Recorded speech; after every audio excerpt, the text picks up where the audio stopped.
ฝนเช้าลิ้นแล้วพี่น้องแต่ท้องฟ้าก็ยังแบบเป็นมืดครึมๆอยู่พี่น้องตอนนี้เป็นเวลาบ่าย4โมงแรงเนาะพี่น้องท้องฟ้าหน่ายน้ำฝนน้ำลมนี่เด้พี่น้อง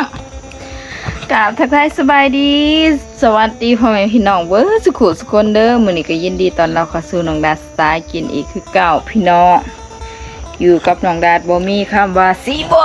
กินคลิปใดก็กินพี่น้องขออนุญาตตั้งกล้องเด้อนางก็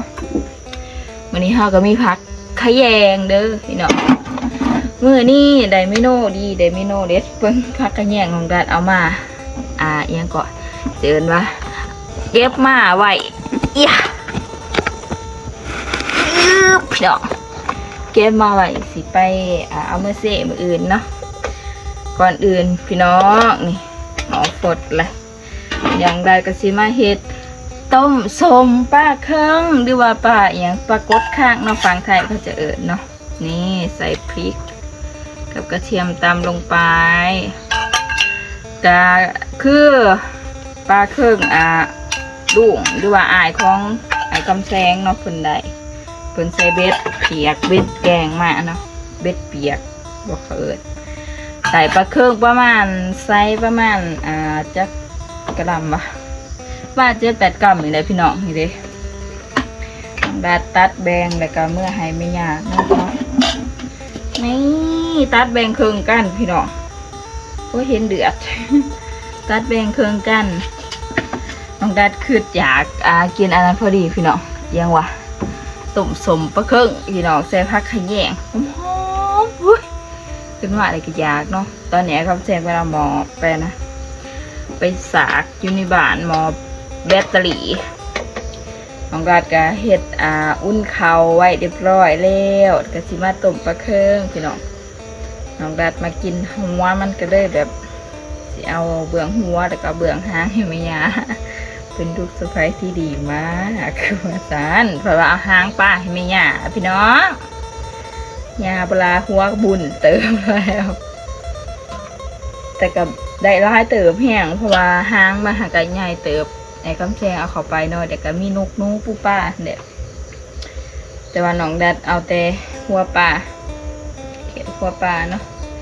แล้วได้2 โตพุ่นได้พี่น้องได้2 โตเดี๋ยวก็ไอ้กำแพงเอามาตัวหนึ่งพุ่นแล้วยามนี่ก็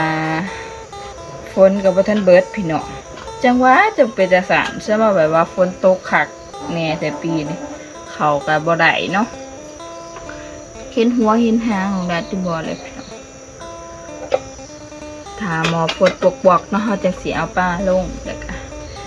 ปรุงน้องดัดก็ปรุงไปแน่เดี๋ยวเนาะใส่เกลือใส่แป้งนัวแล้วก็ข้าวเหนียว1 นิดนึงแล้วก็มะพริกแดงเนาะมะพริกสุกว่ะกับกระเทียมหอมแดงเนาะหอมแขกเนาะใส่ให้มันหอมถ้ามีใบขี้หูดกับหัวข่าก็ใส่เนาะน้องราใส่ดำข่ากับหัวสิงไข่ตามมีตามเกิดเนี่ยพี่น้องก็ข่าน้องดัดก็มันสิว่ามันบ่เป็นก็ว่าบ่เป็นเนาะ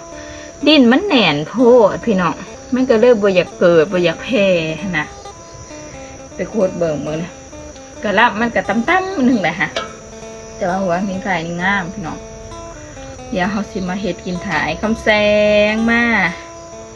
จะกินข้าวอาบน้ำนอนหมอสิฟดกับพี่น้อง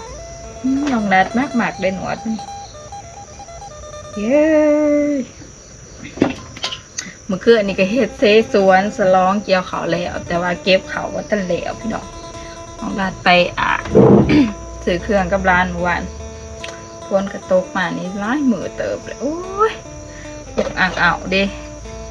ที่ปั่นก็ไม่ได้ปั่นเฟิร์สพอดีพี่น้องพอดีแล้วตอนปลาดงวิ่งหนวดมันบดจมหนวดมันนี่แสบได้พี่น้องน้องดัดมากัดกินหนวดกินอันนี้มันเพียนะสดเลยแต่ก็อันนั้นก็แสบได้พี่น้องเฮ็ดจุ่มนะจุ่มหมอหอน อันนั้นปลาเค็มกระเสโอ้น้ำน้อยหนึ่งเว้ยนี่ใส่ให้มันทุ่มๆสดหอมหอมผักขะแยงอ้อยๆน้อยหนึ่งโอ้ยเป็นเมนูอันทางภาคใต้เลยเมนูเด็ดเมนูขึ้นซื้อทางภาคใต้เลยพี่น้องแกงข้างบ้านในคำแซงกระสีเอิญว่าแกงแต่น้องดาเทศแบบคล้ายๆต้มยำพี่น้องสุดหอมนี่เดี๋ยวโอเคพี่น้องที่โทรถามไอ้คำแซงก็ว่าจักโมงปฏิมาเนาะเพราะว่าเพิ่นก็เข้าไปโดนแล้วนั่นน้องดาก็อยากฝนหลบเนาะนี่เดี๋ยวสิให้เบิ่งแค่น้อยนี่กระเพาะขยี้ฮะโอ้ยหอมๆพี่น้องกินข้าวอยู่ให้อยู่หน้ามีความสุขตัวละ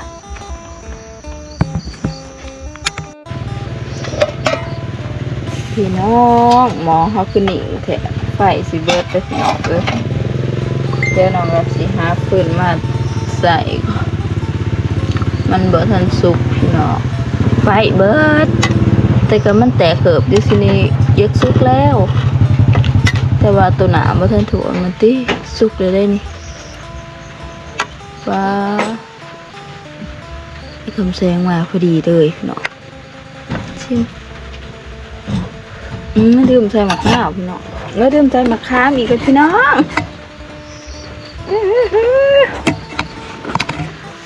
ดื่มใส่หมักข้ามเวลาให้กินนี่จะลืมกับลืมพี่น้องเลยเจอกินหมักข้ามใส่หมักข้ามก่อนลืมคุณพ่อว่าลืมจะใส่มะขาม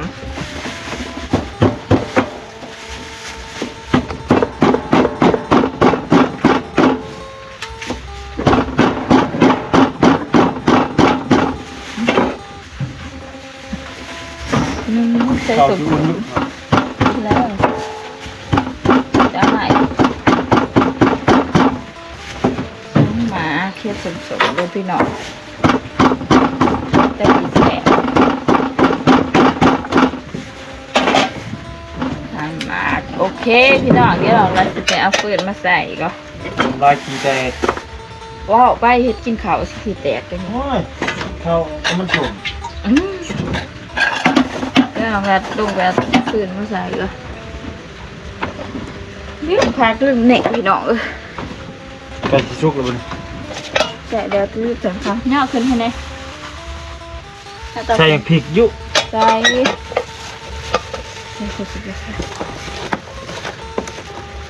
ทานใส่จักอันหนึ่งพอครับเพื่อนนี่แหละ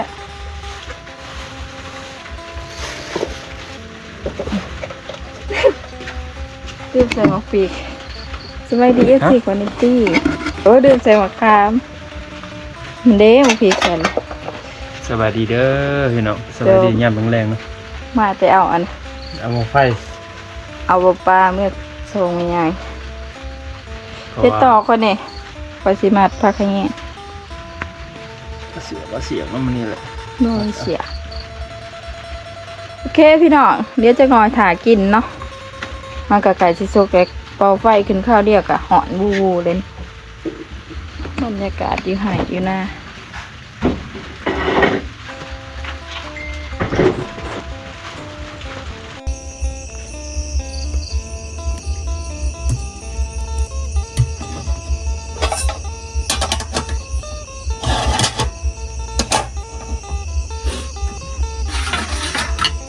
เดี๋ยวพี่น้อ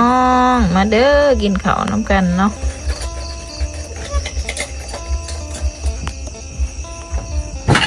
โอ้ยมาก็มีเลยมาเด้อกินข้าวพี่น้องเปียกเลยบางทีมาผมปลาเค็มอุ้ยเย็นแน่สบายดีพี่น้องอีกเถื่อเด้อดิ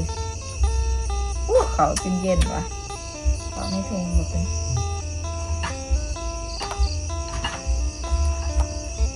เรื่องตุ่มเขาไว้พี่น้อง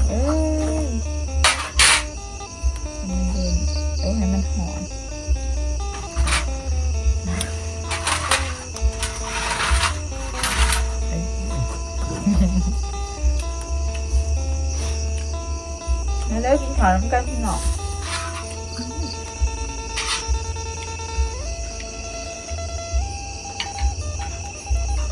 สมประเครื่องชื่ออะไรนะมันบ่หอด ต่ออีกป่ะมันคือ พี่อยู่หายครับพี่น้อง ชมพระเงี้ยงหอมหุย มาได้พี่น้องเลย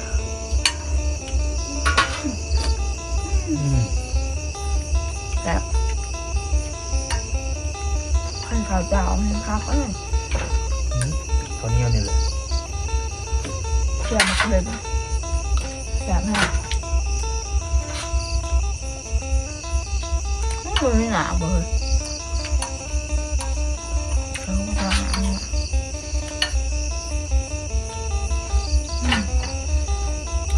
ไม่รู้ว่าเป็นยังไงหัวพอดีเลยพี่น้องนี่เดี๋ยวนี่ต้องการต้นแต่อย่างเลย เป็นประจมเดี๋ยวต้มบะคึกลายมือช่องซ้ำมือพอดีคำแจงไปได้ป้าพอดีช่องซ้ำตู้แต่บะคึกจะปลูกไว้เอาไว้ยิน ต้นแต่อย่าง ตัวชีใหญ่ยังคายโตซ้ำใส่โล่ใส่อันนี้ในเนาะอันนี้ซ้ำปลูกไว้กินเอง คล้ายลงเลยนะ จ้ะ ก็สร้างหาเนี่ยตัวข้าวไปคล้ายเก่า อันนี้ขอเอาให้เส้นหนึ่ง ยังหอดโดดนั่นเอง ยางกัด7 ขีด8 ขีด7 ขีด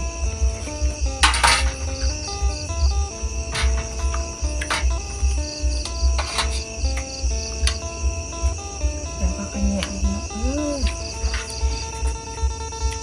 ต้นหอนแห้งแสบแต่ว่าจะเว้นไว้หอนเราไม่ทันได้อยากนะแต่ดีก็ยังแสบพวกเจ้าเนาะ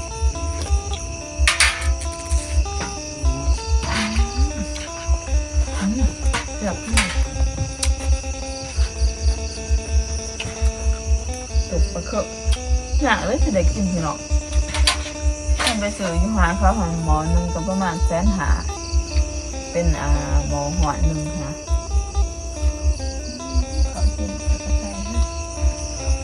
พวกเจ้าเล่นเย็นพวกเราใหม่พวกกินเลย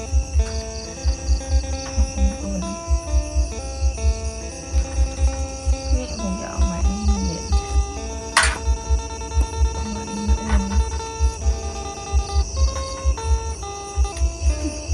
อยากหน่อง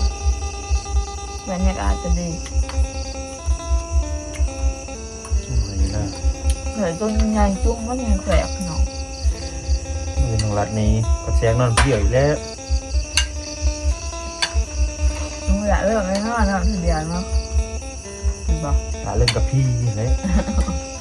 เปลี่ยนสิหลาเลย อ๋อเมียมาอยู่หนูอยากเลิกจะว่าออกมาจับหนอเพื่อนมันเด็กนี่เนาะ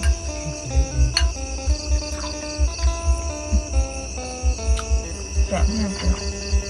กินหนวดมัน หวานมากกว่าที่เอาเพื่อนแต่หนวดมันลองแกะได้ค่ะ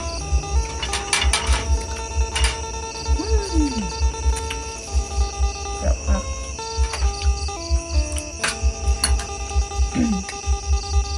หน้าได้เราจะไปเบิ่งกันนะจะไปหาลุงปอมใส่บ้าน